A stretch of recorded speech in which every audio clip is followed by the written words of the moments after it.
গতকালকে একটি চাঞ্চল্যকর হত্যাকাণ্ড সংঘটিত হয়েছে, রুবেল হত্যাকাণ্ড। শহরে আলোচিত একটি ঘটনা গতকালকে।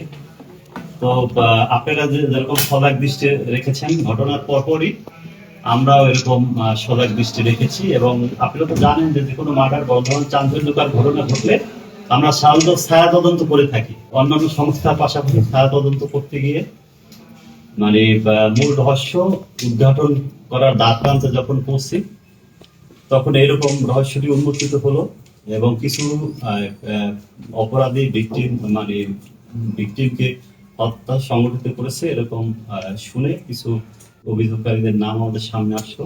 রামকৃষ্ণ মিশন রোডে একটি বাসাতে ভিকটিম রুবেল হত্যা সংগঠিত হয়ে যাকে সে ভাড়া থাকতো, গত 1 মাস ধরে সে ভাড়া বাসায় ছিল।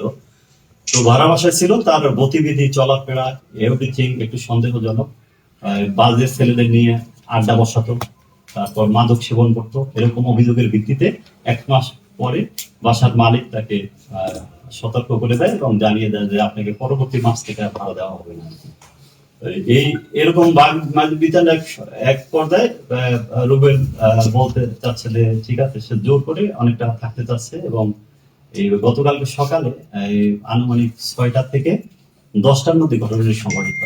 তো 6টার দিকে প্রথমে ভিকটিম রুবেল, সে বাড়ির মালিক পারুল, ওনার দরজায় ওনার রুমের দরজায় লাথি মারে।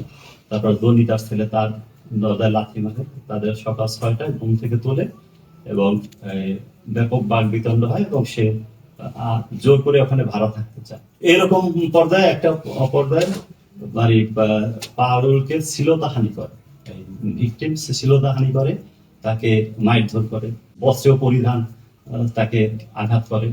এরকম শ্লীলতাহানির এক পর্যায়ে তার ছেলে জনি, রকি, তারপর তার ছেলে ইমরাজ কল্পনা করে ভিকটিম রুবেলকে হত্যা করে এবং একটি চাইনিজ কুড়াল দিয়ে আঘাতটা করে গলার এক পাশে আঘাত করে এবং উপর্যুপরি আঘাতের এক পর্যায়ে সে মৃত্যু নিশ্চিত করে।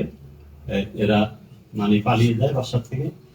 তো আমরা গোপন সংবাদের ভিত্তিতে শহরে বিভিন্ন জায়গায় অভিযান চালিয়ে তাদের গ্রেপ্তার করতে সক্ষম হয় এবং প্রাথমিকভাবে তারা বলেছে যে আমার মায়ের সাথে খুব খারাপ আচরণ করছে এবং শ্লীলতাহানি করছে। আমরা এই কারণে আমরা তাকে হত্যা ঘটিয়েছি আর কি, এরকম স্টেটমেন্ট এখন প্রাথমিক পর্যায়ে দিচ্ছে। এবং আমরা আরো গভীরে যাচ্ছি, এটা আরো কোনো অন্য সহযোগী আরো কেউ আছে কিনা এই সংক্রান্তে আমরা 4 জন আসামি ধৃত করতে সক্ষম হচ্ছে। 4 জন আসামির মধ্যে মূল প্রিন্সিপাল একুশ জনি, সেই ঘটনাটা মূল ঘটেছে।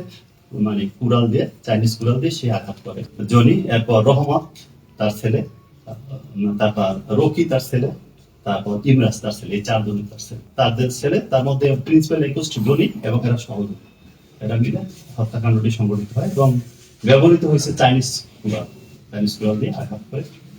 এবং এই ঘটনাটি ঘটিয়ে জনির চাচা নাম আমজাদ তার কাছে গিয়েছিল যে আমরা তো এরকম একটা ঘটনা ঘটিয়ে ফেলছি, তো এখন আপনারা আমাদের সাথে যদি থাকেন তাহলে হেল্প করে দেন ফ্যামিলি। ঠিক আছে, এই আমজাদ এই বিষয়টা জানে।